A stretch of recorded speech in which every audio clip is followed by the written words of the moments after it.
안녕하세요. 강서구 치매안심센터 작업치료사 안경신입니다. 뇌건강도 쏙쏙 챙기는 기억체워유 인지활동 생생두뇌톡 첫 번째 시간입니다. 생생두뇌톡이란 생활 속 어려운 문제를 함께 생각해보며 두뇌를 톡톡 깨워보는 시간으로 그 첫 번째는 바로 올바른 분리수거 방법에 대해 알아보겠습니다. 혹시 분리수거를 해야 되는데 헷갈리는 물건 혹은 어디에 버려야 될지조차 인식하기 어렵진 않으셨나요? 칫솔, 케찹, 그릇, 플라스틱 숟가락, 슬리퍼 등 버려야 되는 물건들은 많은데 도대체 어디에 올바르게 버려야 되는지 참 헷갈립니다. 특히나 다 먹은 배달 음식을 처리하는 일 등 쓰레기가 섞여 있는 경우 더 어려운데요. 그래서 오늘 저와 함께 일상생활에서 버려야 되는 물건들이 생겼을 때 해결해야 되는 방법을 한번 알아보겠습니다. 그 전에 먼저 분리수거를 할 때 쓰레기가 어떻게 처리돼야 되는지 아신다면 쓰레기를 어디에 버려야 될지 이해가 쉬우실 겁니다.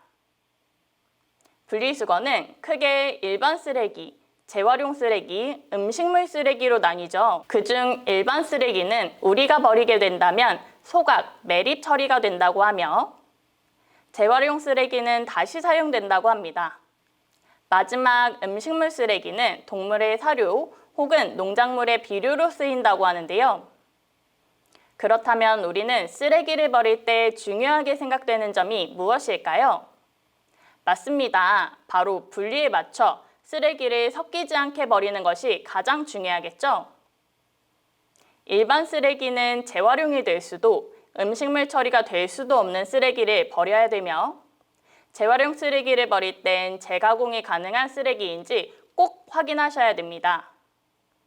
그리고 음식물 쓰레기는 껍데기 및 일반 쓰레기가 섞여 있지 않은 음식물 쓰레기만을 버려야 된다고 합니다.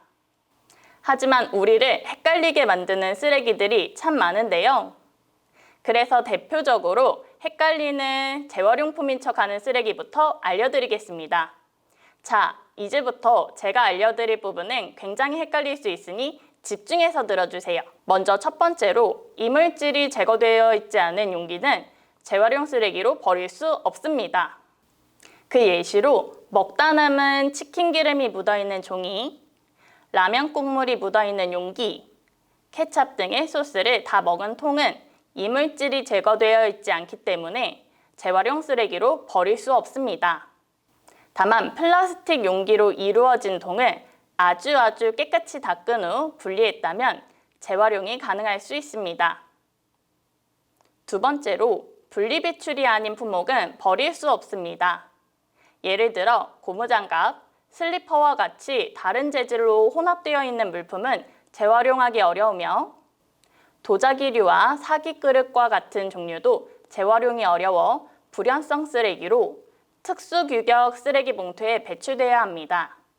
또 문구류 및 칫솔 같은 소형 물품도 다른 재질과 혼합되어 있으며 아주 작기 때문에 선별이 어렵다고 합니다. 세 번째로 폐비닐 중 재활용 쓰레기가 아닌 품목을 알려드리겠습니다. 먼저 음식물을 담았던 봉투는 종량제 봉투에, 그리고 식탁보, 이불 커버 등을 대형 폐기물로 분리배출해야 됩니다. 또한 이제부터 서울시에서 제가 말씀드린 품목 외에 폐비닐의 경우에는 폐비닐끼리 모아서 버린다고 하니 이 부분도 참고하시면 좋을 듯 합니다. 이렇듯 헷갈릴 수 있는 재활용품들을 정리해봤는데 어떠셨나요? 생각보다 일반 쓰레기로 버려야 될 것들이 참 많죠?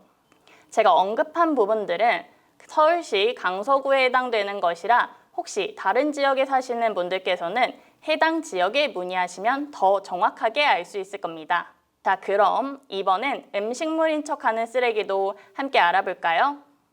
먼저 첫 번째로 소금 성분이 많은 음식은 그대로 음식물 쓰레기에 버리면 안 됩니다. 그 예로 소금에 절여 가진 양념이 된 김치, 소금이 가득 들어간 된장, 고추장 등의 장류, 소금으로 절여진 젓갈 등 소금 성분이 많은 음식은 그대로 음식물 쓰레기에 버려선 안 된다고 하는데요. 그럼 어떻게 버려야 되냐고요? 음식물을 꼭 물에 헹구어 가진 양념을 씻은 후에 음식물 쓰레기에 버려야 된다고 합니다. 두 번째로 뿌리 및 껍질 혹은 껍데기는 음식물 쓰레기가 아닙니다. 과일씨나 호두, 땅콩, 밤과 같이 딱딱한 경우 음식물 쓰레기가 아니며 마른 양파 껍질, 옥수수대 혹은 대파나 미나리 뿌리도 모두 일반 쓰레기로 버려야 됩니다. 그 외에도 큰 뼈와 달걀 껍질, 딱딱한 갑각류의 껍데기들은 모두 음식물 쓰레기가 아닌 일반 쓰레기로 버려야 된다고 합니다. 마지막 세 번째로는 한약재, 차 찌꺼기와 일회용 티백과 같은 쓰레기들 또한 음식물 쓰레기가 아니라는 사실. 즉, 음식물과 섞인 쓰레기들은 모두 일반 쓰레기라서 종량제 봉투에 넣어버리셔야 되는데요. 특히 쓰레기의 경우 환경을 위해 분리배출을 시켜야 됩니다. 분리배출 방법으로는 첫 번째, 이물질과 물기 제거하기. 두 번째, 재질별로 분리하기. 세 번째, 올바르게 쓰레기 버리기입니다. 건강한 환경을 위해서 우리 모두 실천해 볼까요? 자, 이렇게 여러 가지 쓰레기를 분리수거하는 방법을 알려드렸는데요. 이런 분리수거법도 알았으니 문제를 통해 실제로 분리수거를 한번 해볼까요? 그럼 첫 번째 문제로 치킨을 먹고 남은 쓰레기를 분리수거해 보겠습니다. 첫 번째 문제인 만큼 아무래도 헷갈릴 테니 저와 함께 풀어보겠습니다. 분리수거에서 가장 중요한 점은 무엇일까요? 먼저 쓰레기를 분리시키는 거겠죠? 그럼 함께 분리시켜 보겠습니다. 먼저 먹고 난 닭뼈, 소스가 담긴 통, 젓가락, 치킨을 감싸고 있는 종이, 마지막으로 치킨 박스가 되겠네요. 그렇다면 이 쓰레기들을 일반 쓰레기, 재활용 쓰레기, 음식물 쓰레기로 분리해야 될 텐데요. 어떻게 분리할 수 있을까요? 자, 함께 문제를 풀어보겠습니다. 일반 쓰레기로 버려야 될 것부터 한번 찾아볼까요? 먼저 닭뼈는 일반 쓰레기죠. 그리고 치킨을 감싸고 있는 기름종이는 기름이 많이 묻어 있기 때문에 재활용 쓰레기가 아닌 일반 쓰레기입니다. 나무젓가락 역시 당연히 일반 쓰레기겠죠?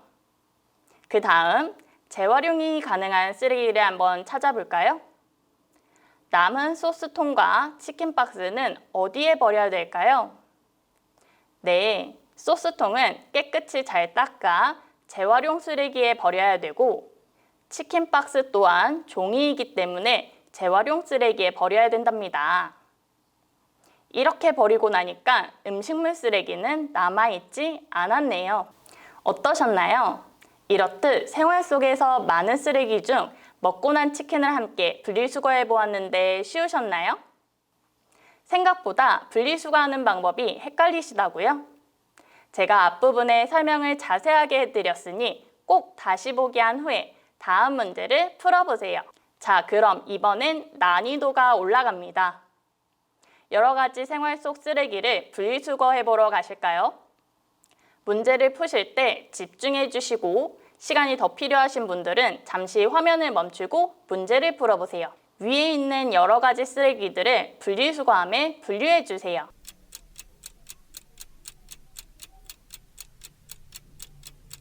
정답을 함께 보겠습니다. 일반 쓰레기로는 밤, 조개 껍데기, 티백과 크기가 작은 볼펜이 되겠네요. 두 번째로 재활용 쓰레기로는 캔, 그리고 종이로 구성된 신문, 라벨이 띄어진 물통을 버릴 수 있겠네요. 마지막 음식물 쓰레기는 귤과 오징어를 버리면 되겠죠? 자, 그럼 다시 한번 새로운 문제를 풀어보며 여러 가지 쓰레기를 분리수거해 보세요. 시간이 부족하신 분들은 꼭 잠시 멈춰 천천히 문제를 풀어보세요.